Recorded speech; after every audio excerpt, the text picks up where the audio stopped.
Olá!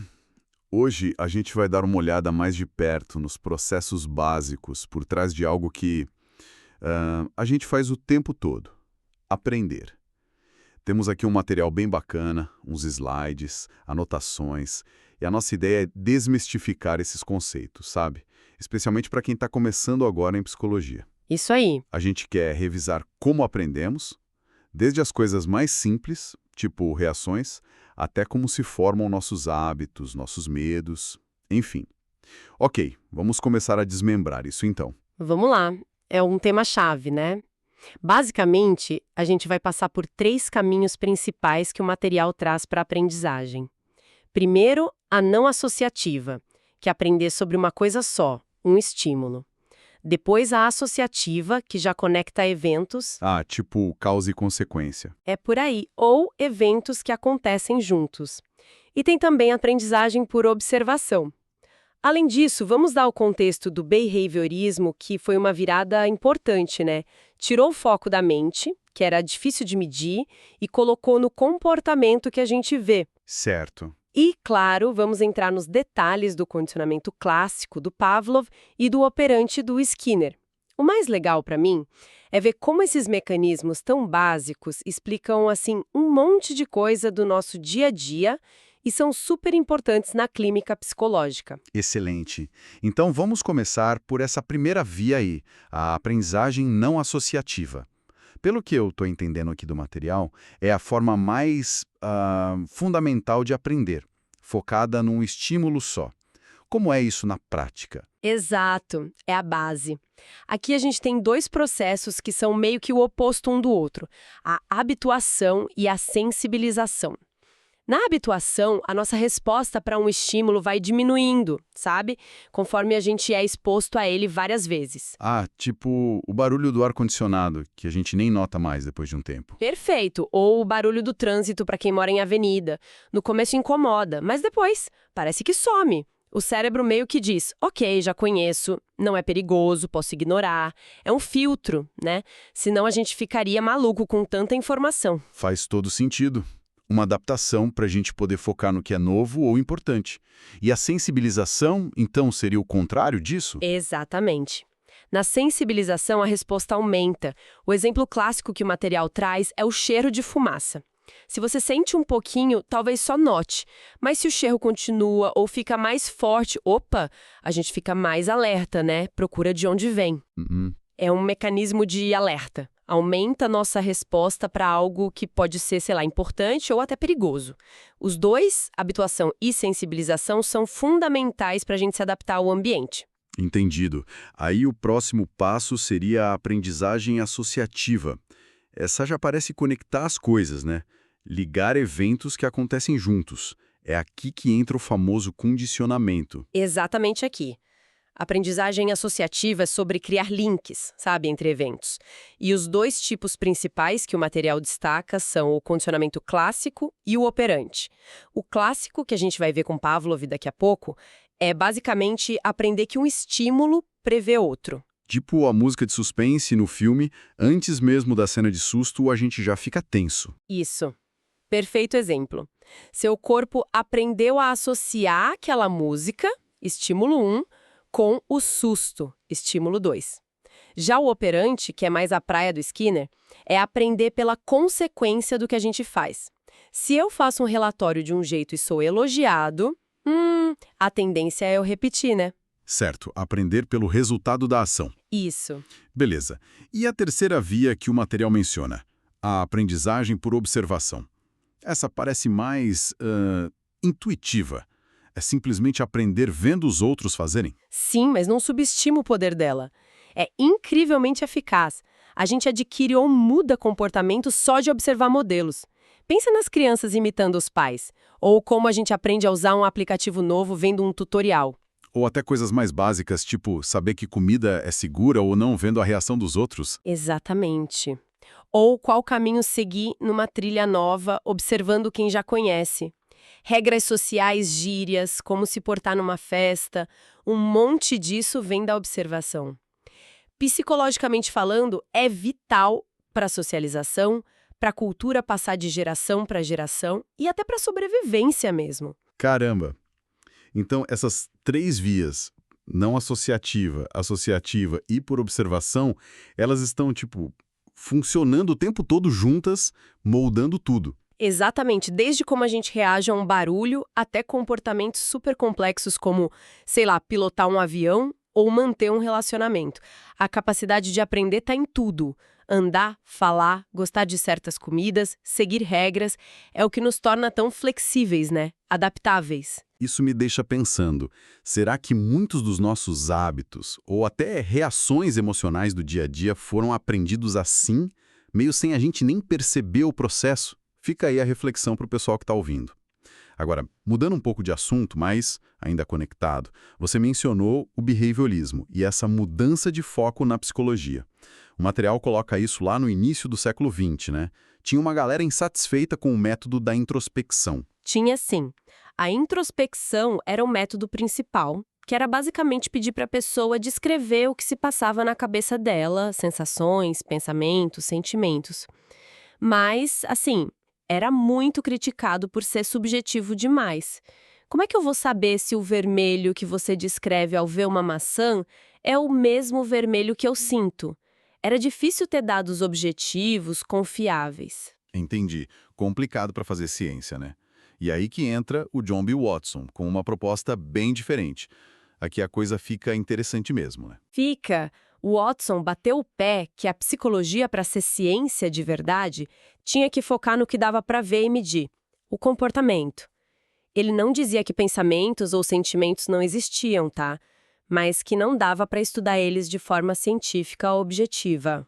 Ah, entendi a lógica dele. Daí nasceu o behaviorismo, foco total na relação estímulo-resposta, o ambiente moldando o comportamento. Ele era tão radical nisso que fez aquela famosa aposta, dizendo que se dessem um bebê para ele, ele poderia transformar essa criança em qualquer coisa, médico, ladrão, artista, só controlando o ambiente. Nossa, ousado. Muito. Hoje a gente sabe que não é bem assim, né? Genética, fatores internos, tudo isso conta muito. Mas essa visão do Watson influenciou demais a psicologia, especialmente nos Estados Unidos, por décadas, até mais ou menos os anos 60. E essa ideia de aprender por associação, ela não era totalmente nova, né? O material até cita uns filósofos antigos, Locke, Hume, Aristóteles. Eles já falavam sobre como a gente conecta ideias ou eventos que acontecem perto um do outro. Sim, essa noção é bem antiga, que a mente associa coisas parecidas ou que acontecem juntas no tempo. O behaviorismo, na verdade, deu um método científico experimental para estudar isso. Pensa num exemplo bobo. Sentir cheiro de bolo de chocolate e já sentir prazer, antes mesmo de comer. Ou o exemplo que você deu antes do cinema e da pipoca. O contexto puxa o comportamento. É pura associação. Isso tem tudo a ver com o formar hábitos, que é o outro ponto forte que o material explora. Como é que essas associações viram hábitos tão fortes, tão automáticos? A chave é a repetição. Quando a gente repete um comportamento num contexto específico, muitas vezes, essa conexão, seja estímulo-resposta, seja contexto-comportamento, fica cada vez mais forte. E muitas vezes isso acontece sem a gente nem pensar. Tipo, tomar café toda manhã logo que acorda. Exato. Ou pegar o celular assim que houve a notificação. A associação fica tão automática que o gatilho, o contexto, a notificação, quase dispara o comportamento sozinho. É por isso que é tão difícil quebrar um hábito, sabe? Principalmente quando a gente está cansado, estressado, o cérebro vai pelo caminho mais fácil, o que já está automatizado. E tem até pesquisas sobre quanto tempo leva para formar um hábito, né? O material fala em uns 2 meses, em média. Isso, tem uma pesquisa famosa que o material cita, de Lally e colegas, que achou uma média de 66 dias. Mas olha, a variação era enorme. Ia de 18 dias até mais de 250. Depende muito da pessoa, do hábito em si, se é complexo ou não e da consistência, claro. Mas o ponto principal é esse. O poder do hábito está nessa ligação quase inconsciente com o gatilho. O que levanta outra questão interessante. Como é que essa ligação automática, tipo chegar em casa e ligar a TV, ou ir para o cinema e comer pipoca, como isso pode atrapalhar ou, quem sabe, até ajudar na hora de tentar mudar um hábito? Fica a pergunta. Bom, vamos então mergulhar no condicionamento clássico, com o famoso Ivan Pavlov. Acho curioso que ele nem era psicólogo, né? Era médico, ganhou Nobel por pesquisa sobre digestão, e aí, meio que por acidente, descobriu um princípio fundamental da aprendizagem olhando os cachorros dele. Exatamente, uma descoberta quase serendipitosa. Ele estava estudando a salivação e percebeu que os cães não salivavam só quando a comida chegava na boca. Eles começavam a salivar antes, ao verem a pessoa que trazia a comida ou até ao ouvirem os passos dela no corredor. Uma antecipação. Isso. Ele sacou que era uma resposta aprendida. E para estudar isso direitinho cientificamente, ele montou aquele experimento super controlado. O cão ficava isolado, tinha um tubinho para medir a saliva, e ele apresentava um estímulo neutro, tipo um som, um metrônomo, um pouquinho antes de dar a comida. E aí entram aqueles termos que todo estudante de psicológico aprende logo de cara. Estímulo incondicionado, resposta incondicionada. Exato. Vamos definir rapidinho para o pessoal fixar. A comida é o estímulo incondicionado, EI. É algo que, naturalmente, sem precisar aprender, causa uma resposta. A salivação por causa da comida é a resposta incondicionada, RI. O som, no começo, não causa nada disso, então é um estímulo neutro, EN. Ok. Aí vem a mágica. Depois de apresentar o som EN junto com a comida EI várias vezes, o que acontece? O som sozinho começa a fazer o cão salivar. Nesse momento, o som deixou de ser neutro. Ele virou um estímulo condicionado, EC. E a salivação por causa do som é a resposta condicionada, RC. Entendi. O truque é lembrar condicionado significa que foi aprendido. Incondicionado é que já nasce com a gente, é inato. E outra coisa importante, o EN e o EC são o mesmo estímulo físico, o som no caso. E a RI e a RC são a mesma resposta fisiológica, salivação, só que uma é causada pelo EI, comida, e a outra pelo EC, som. Tá. Acho que entendi. Mas um exemplo mais do dia a dia talvez ajude a fixar melhor. Que tal aquele lance da padaria que o material sugere? Ótimo exemplo. Pensa assim, o cheiro delicioso de pão quente saindo do forno, EI, faz a gente sentir fome ou água na boca. R, certo? Naturalmente. Sim. Agora, se você passa todo o santo dia na frente da mesma padaria, que inicialmente é um em só um lugar, e sente aquele cheiro, com o tempo, só de ver a fachada da padaria, que agora virou EC, você já pode começar a sentir aquela fominha RC. Mesmo antes de sentir o cheiro naquele dia específico. A visão da padaria passou a prever o cheiro e a sensação boa do pão. Ah, agora ficou bem claro.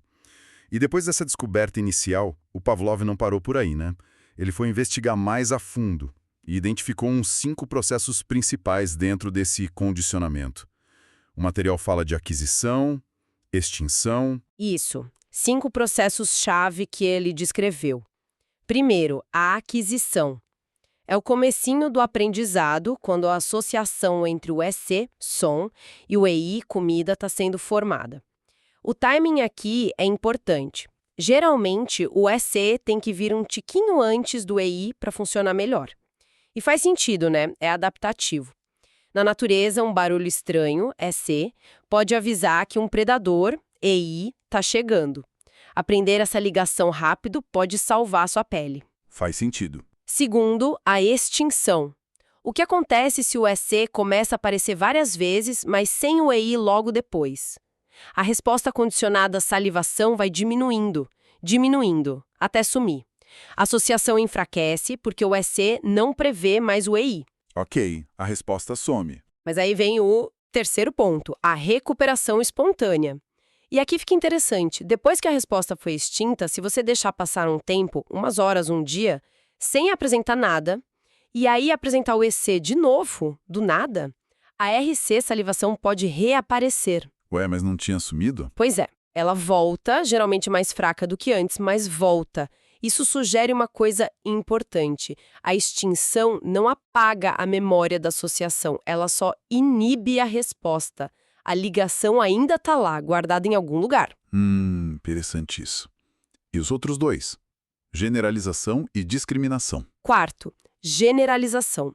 É a tendência do organismo responder a estímulos que são parecidos com o EC original. Se o cão foi condicionado com um sino de um tom específico, ele pode acabar salivando também para sinos de tons um pouco diferentes. Ou uma criança que levou uma picada de uma abelha grande e amarela, o EC, pode generalizar o medo para outros insetos voadores parecidos. Entendi. Responde a coisas similares. E por último, quinto, a discriminação. É o oposto da generalização. É a capacidade que a gente aprende de diferenciar o EC original de outros estímulos que, embora parecidos, não são seguidos pelo EI. O cão aprende que só aquele tom específico do sino é que traz comida e ignora os outros. Essencial para a gente responder de forma adequada e específica às pistas do ambiente, né? Com certeza. E ainda tem mais um conceito que o material traz, o condicionamento de ordem superior. Parece que a coisa pode ficar ainda mais complexa, encadeando associações. Exatamente. Pensa assim, o som, vamos chamar de EC1, já causa salivação porque foi pareado com a comida. Ei! Agora, se você começar a parear uma luz, que era um ENE, com o som EC1, o que pode acontecer?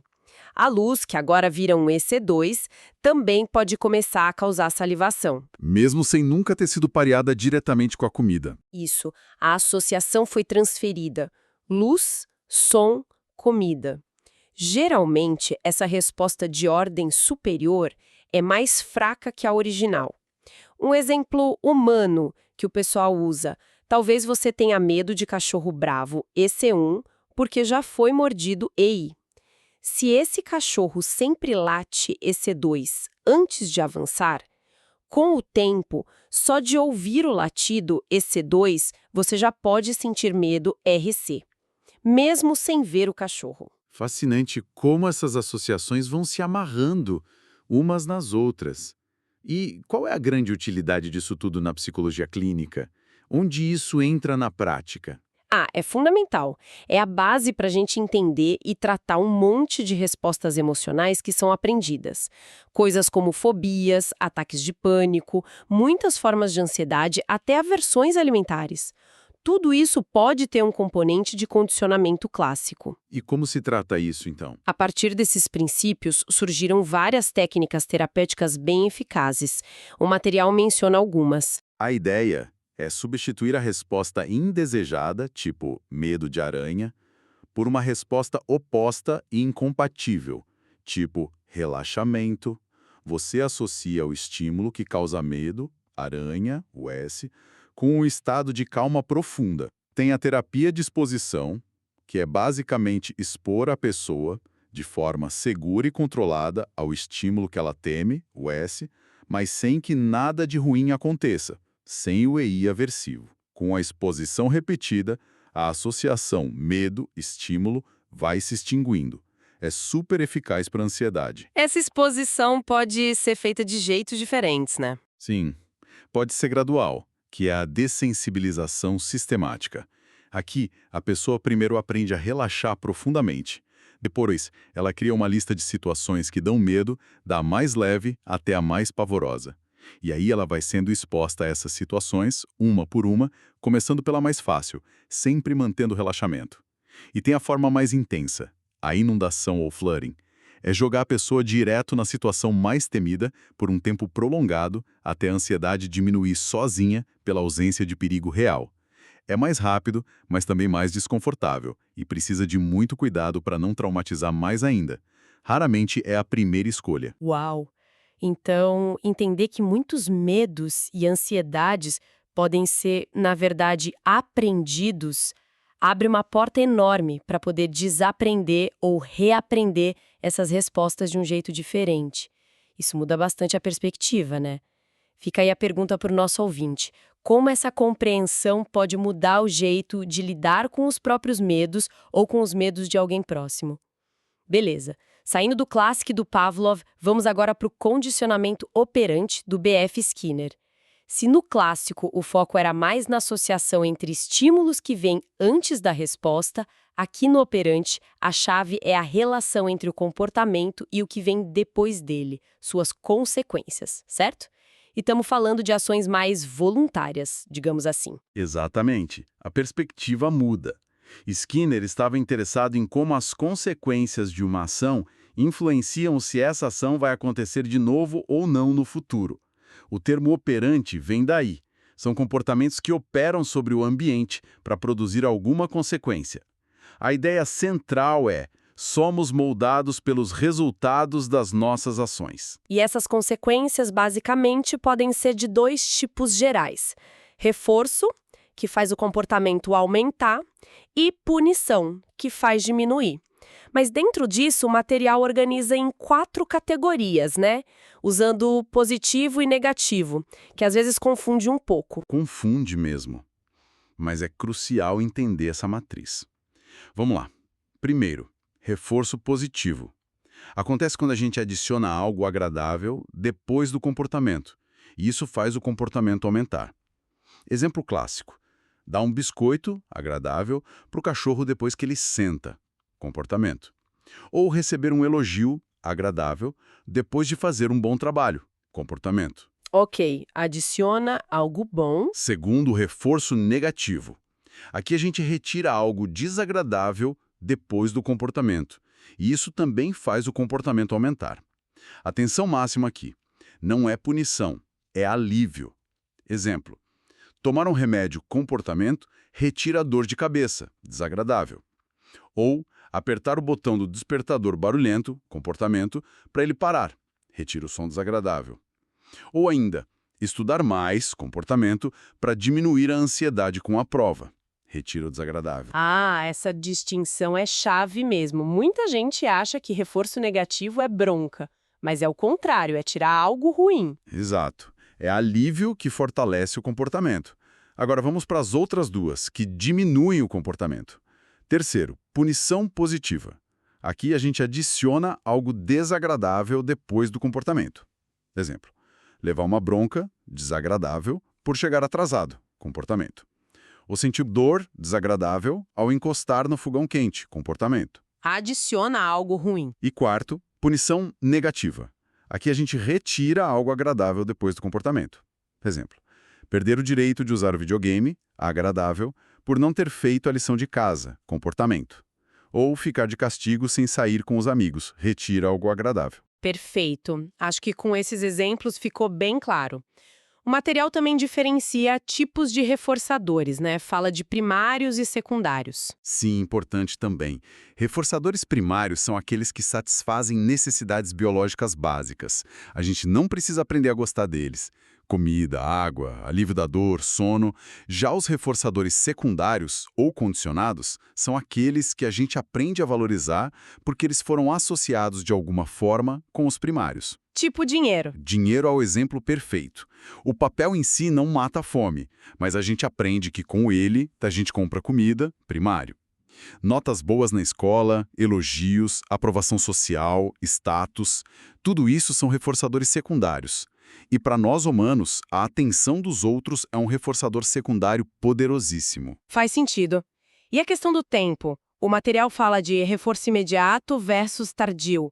Isso influencia muito? Influencia demais. Reforços que vêm logo depois do comportamento são geralmente muito mais eficazes para fortalecer esse comportamento. Isso é super claro com animais e crianças pequenas. Nós, adultos, conseguimos às vezes com esforço trabalhar por recompensas que só vêm lá na frente, tipo salário no fim do mês ou o diploma depois de anos de estudo. Mas a tentação do imediato é forte, né? Muito. É o dilema clássico. Escolher a pequena recompensa agora, ver mais um episódio da série, ou a recompensa maior, mas que exige esforço e espera, passar na prova. A gratificação imediata muitas vezes ganha, infelizmente. Entendi. E assim como no clássico tinha a extinção, no operante também tem.